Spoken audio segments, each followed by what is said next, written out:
It's really an interesting parable that so much could be said, and the nerd in me right now just has to get it out of the way. We're not going to do this thing justice. There's too many neat things to be said about this, but I really want to look at it this morning from the angle of thinking about gratitude.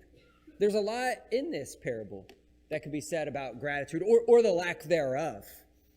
And so this morning we're going to kind of look and see what are the things that steal our gratitude. What are some of the thieves of gratitude? And we see several. We see it take place. We see these guys lose their gratitude in this story, in this parable.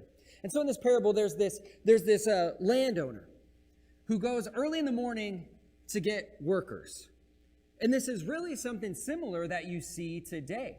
On South 14th, there's a place called Labor Ready or People Ready. And people go there who don't have full-time jobs, and you can go and pick up day workers there. So if you go up there, somebody will come up there looking for laborers. They'll hire you for the day, and then bring you back, and you go work with whatever work it is. And so similarly, there was probably a place in the marketplace where for people who don't have a full-time job or who don't have their own property, they would go gather at this place in the marketplace, and they would go and get hired for the day. And so in this story, there's these guys who really need the money, who really want to work, and who want to make sure they know the early bird gets the worm, and they want to make sure they get hired that day. And so they go early in the morning to be caught and to get some work. And so they go before the sun's up, and this landowner meets them, and they agree they'll work for 1 denarius, which is a living wage. That's a fair pay. It's normal, it's reasonable, it's a good deal. And so these guys who didn't have work, they're happy. They're grateful. They got a job for the day at a reasonable rate. This is good. Have you ever noticed how much the New Testament talks about money and the poor? There's a lot of reasons for that, but one is they were living in a time where everybody was poor. A lot of people were poor. There was a major gap between the wealthy and the poor. And with that comes high unemployment. There was not enough work to go around. That's why when this landowner comes back at 9 o'clock and 12 o'clock and 5 o'clock, there's still people there. There's not enough work. I mean, Manny read it, you saw it. He comes up to him and he says, "Hey, what you doing standing around?" They said, "Nobody's hired us today." There's not enough work. That's why those guys were really smart to go early in the morning to make sure that they got a job for the day. Because some of the ones who were late, they didn't catch it. They didn't get the job. They're not going to get paid. It's an interesting, the unemployment rate is really interesting. Because we're in the same situation today, right? There's a higher unemployment rate, but for a different reason. The other day, I was taking a guy actually to go to Labor Ready to get a job for the day. And on the way, said, "Hey, let's stop for lunch." And we go into this fast food place, and we're ordering food, and as he does it, he says, "Hey, are you hiring? I'm desperate. I need some money." And you know, I thought, oh man, let me take you under my tutelage, sir. We can go and find you a job, but let's rethink our approach a little bit. You know, let's kind of reduce the aggression and the intermittent cursing, and maybe we can get you a job. But you know what the manager said? "Can you come in tomorrow?" That's how desperate people are right now for jobs or to hire people. And it's interesting. There's kind of an unemployment issue right now, but it's for different reasons, and we'll kind of explore that later. And I know there's maybe this default where like, well, everybody's lazy and nobody wants to work, and maybe that's some of it. But you'll also notice a lot of the shortages in teachers and ministers and in fast food workers. It's places where you have to work with people, and there's a lot to be said about that. And so we'll look into that more as we go. But here, the unemployment rate is just because there's not enough work, and if you got that work, you were thankful. And so this guy hires guys all day. Some work way longer than others. And here comes the end of the day, and it's time to get paid. And there was guys hired at 5 o'clock in the afternoon. They worked like 1 hour. And they come and they get paid, and they get paid a single denarius. And then these guys who came earlier in the day start seeing this landowner and thinking, oh, landowner's feeling generous. He's going to pay out extra. Man, if he's paying these guys who only worked an hour a denarius, we're about to make bank, baby. This is awesome. This is good. But then when it comes time to start paying these other guys, they're still getting the same pay. And so they're kind of mad, which would make sense, right? I mean, they're thinking, look, man, I got up early. I busted it to get here on time to work. And I worked in the heat of the day. I worked all day. And you're going to pay me the same as this guy? But the landowner makes a really good point. Says, hey, well, you were happy with this. This is what you agreed to. Don't be mad at my generosity. Which that's really a sad place to be mad or upset about someone being generous. But you can totally understand why they would feel that way. But this is what they agreed to, and it's interesting. Well, they started out grateful, but what changed? What happened? Why they're getting that pay, but now they're not grateful? What stole their gratitude away? It was they saw someone with a better deal.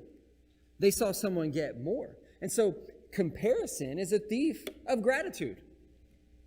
You may know the quote often attributed to Eleanor Roosevelt, comparison is a thief of joy. So I'm kind of stealing that here, but it's a thief of gratitude. We're usually happy with what we have until we see somebody with more. I remember, maybe you've experienced this. Maybe with me, I remember walking through a nicer neighborhood just adjacent to mine and thinking, man, I got to step up my game. I need to make some more money. I need a house like this. Wouldn't all this stuff be nice? Wouldn't it be nice to have one of these cars? And then, really in the same just thought process, I had to stop myself and say, wait a second. I love my house. I have 2 running cars. We have more space than we need. We have margin. I already have more stuff than I need. I have an office space in my house. We have a second living room. Some might say, I already have offensively too much. So how can I walk through here and think, oh, I need more? I mean, I've literally had people come to my house and say, Brady, I didn't know you were rich. And I'm like, yeah, I am. It's all about perspective, right? It's all about perspective. We are grateful for what we have until we see somebody with more.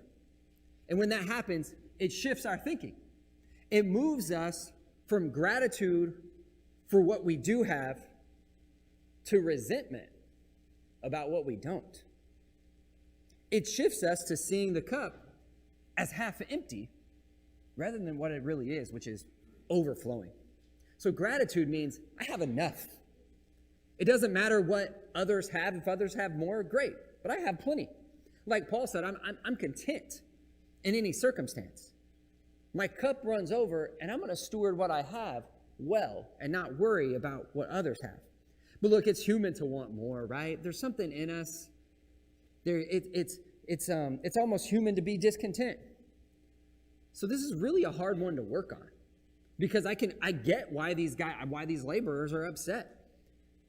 So we need to transform our hearts, transform our minds. We need to combat this kind of thinking. That takes prayer. That takes consistent effort to kind of put a stop to those feelings and redirect it, to stop calculating, to stop keeping score. So when you feel yourself wanting more, when you feel yourself being envious, which is the word the landowner uses here, when you feel envious like these guys in the parable did, you need to stop and be grateful for what you do have. I said comparison is a thief of gratitude, but that can go the other way, right? I think there's a lot of times where I feel like, we need more here. But then you can also look and see like, whoa, there's a suffering world out there. There are people who have so much less than me and think I'm so blessed. And I think that's only semi-healthy. I really don't want to encourage that. I really don't want to encourage that kind of comparison either, of looking at people who have less and then feeling good about yourself, and feeling good about your situation. I mean, there's a little bit of space for that, but I don't want to look at people who have less than me and start feeling all puffed up. I want to look at people who have less than me or in a worse situation than me and want to relieve that. I don't want that to be this therapeutic thing for me. I want to hurt when I see that, not feel good about myself. So I really don't want to encourage that too much, although there is a space for some perspective there. Be grateful for what you have rather than being embittered by what you don't. Which leads me to the next thing. Another big thief of gratitude is materialism. I'm not saying the guys in the parable were consumed with that, but it's very possible. Maybe a lot of us in here are. I mentioned last week that I really don't want, when we think about gratitude, I don't want our gratitude to be based on stuff, on money. I want us to be grateful for the beauty of life, the relationships, the special moments, the church, a loving God and those encounters with him. The things that at the end of our lives we're really going to appreciate a lot more than how much money we made or what cool toys we bought. I just want us to learn to be content with material things, content with where we're at. And that means grateful, but I want to emphasize that this month. I want us to focus on the small things we're grateful for that are actually big things. The things that we don't stop and think about too much, but in the grand perspective of things are really the things that bring us the most joy. Multiple studies will tell you, and you've probably experienced this yourself, is that the more materialistic people are, the more they're into stuff, the more people are into money, typically the less happy they are. Materialism is associated with reduced well-being and with mental disorders. And one, like we talked about this in class this morning, is there's never enough. You get what you want, it feels good for a little bit, but then you always want something more. You want the next cool toy, you want the next dress, and it only provides momentary happiness. And then it's on to the next thing. In that, there's not much gratitude. One study said, I think this is very interesting, that materialistic people are less happy because they find it hard to be grateful for what they have. They're not thinking about what they have, they're thinking about what they don't have. And I'm saying I think this is something we all kind of struggle with. Materialism leaves you in a state of want, never satisfied. Your needs of getting stuff and money and whatever comes with that feel unmet. Again, because there's a focus on what you don't have rather than what you do. So we need to change that mindset in us. As I've been studying and reading about gratitude, it's really interesting. Several people will say gratitude is associated with religion and with specifically spirituality, which spirituality is hard to define, right? And they say, well, it's because most religions encourage gratitude. It's something that's kind of in all religions, which is fair enough. And I would say gratitude definitely should be one of the most basic traits of a Christian, gratitude. But you could say it's a religious trait. And I'd say that's part of the reason that gratitude and spirituality are connected. But on the other hand, I think really what it is gratitude's associated with spirituality because it detaches us from material things and wants. It detaches us from worldly things. The most grateful people have found gratitude not in stuff, but in the joy and the beauty of life, in relationships and in God, not in money or stuff, not in anything that attaches us to the world, to worldly stuff. So that's why they're more spiritual. Deeply grateful people have transcended the worldly hamster wheel of materialism, thus become more spiritual. Earlier I was talking about the opposite of gratitude, one that maybe is close. Entitlement. Entitlement is a thief of gratitude. I've always felt like some of the worst insults you could give somebody is to tell them they are entitled, to tell them they're ungrateful, to tell them they're a brat in some way. Those are painful, fighting words. Entitlement, it means maybe you inherently have a right to something. Like you, for some reason, are deserving of this special thing or special treatment or special privileges. To call someone entitled is to say, you feel that you are so important. You are so into yourself. You think you're so special that you think you should get these things just because you're you. Like the world owes you or something. In the U.S., everywhere, but in the U.S., we're really big on our individual rights, probably more than any country in the world. And we're extremely individualistic. You do you, express your rights, Be whoever you want to be. You're totally free, which is nice. I'm glad we live in a country like that. But it's subliminally encouraging us to have this very entitled mindset. We are a very entitled people. And so going back earlier to talk about this a lot of people not wanting to work with people right now, that's why it's difficult to work with very entitled people. Nobody really wants to do that. The entitled mindset says, I'm owed this. I deserve this for being me. This is a standard due me. Feels kind of like the opposite of being grateful. When you think you are inherently owed something, you have a right to something. Even when you think you've earned it, the good things in life that are given to you are not a gift. They don't feel like a gift. I'm owed this. This isn't anything special. There's no gratitude there. And it's really easy to point the finger here and think about those entitled people in your life that really push your buttons and make you mad. But I want to encourage you to look inward for a minute. What are some of your entitlements? What do you kind of take as a right? What do you think is inherently due you? Where do you think you get a pass for some reason? What do you think? Where do you think, oh, I'm special and I'm the exception here? Or what might your kids or spouses or boss or employees or friends say, no, they're kind of entitled about this. Let's look inward for a second. But when you focus on your entitlements and your rights, it makes you resentful about what you don't have because you think you are owed it. And now because you don't have it, it feels like a shortcoming. Entitlement makes you resentful about what you don't have, while gratitude makes us grateful about what we do have. Are you seeing a theme here? The laborers in the vineyard, they actually move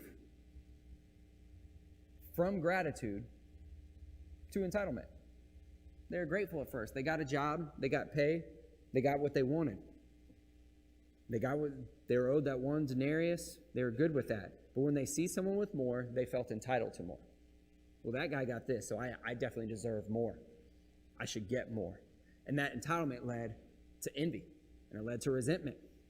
They were mad they didn't receive the gift. It was a gift. They were mad they didn't receive the gift that they felt like they were owed. So really what I want you to hear this morning is that we need to receive what you have as a gift, not an entitlement. You aren't owed anything. God doesn't owe you anything. Realize that everything you have is from God. Your talents, your skills, your family, your inheritance, your intelligence, your good looks, your work ethic. It's all really from God. All you have is His. All you have is a gift that you have received. In a sense, we're all kind of entitled in that sense. Every good thing we have is not because we deserve it. It's because we have a loving God who deeply values us. One of the main morals of this parable is that God's love and God's grace, it really isn't fair. It really isn't fair. Grace isn't fair. And I guess because technically some people get more than others. That's not totally fair. When it comes down to it, we're all getting better than we deserve. We are all lavish recipients of God's generosity. We all have offensively overflowing cups.